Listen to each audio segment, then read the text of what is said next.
Michael, always love having you on the show. Now, you're backing Liz Truss, I believe. It seems to me that she's coming out with a bit of a shopping list of populist policies that are going to be pretty hard to deliver beyond sound bites. Oh, I think that's a little bit unfair.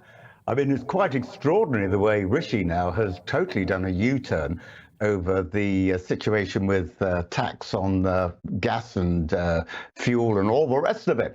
I remember saying to the Department of Treasury just a few months ago, actually, that we should be maybe cutting VAT or excise duty on fuel.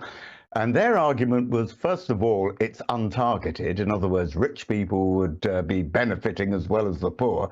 But I said, look, come on. I mean, it means also that you're putting up inflation, which, of course, produces people like the RMT having rail strikes and all the rest of it, wanting to keep up with inflation. And if we can keep petrol prices down at the pumps, that keeps inflation down. They say, oh, no, you can't do that. Funnily enough, it now seems that we can do that. I think Rishi's showing a little bit of desperation there. Yeah, I mean, everyone's identified this U-turn. But let's talk as well about Liz Truss's policies for police and law and order. She wants police force to cut crime by 20%. How? Well, you're going to have to ask her that. That's certainly an aspiration. I think she's talking about having more resources going into the police. I think she's adopting the policy, basically, that the Americans have adopted. And the markets are certainly behind America in that the US dollar is soaring up in value against the euro and the pound.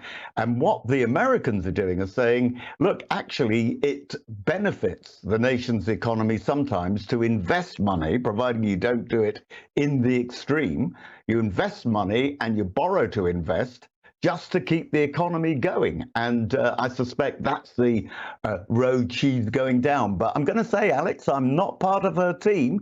I'm a supporter. So you really need to ask her or a member of her team to actually find out how she's going to do it in practice.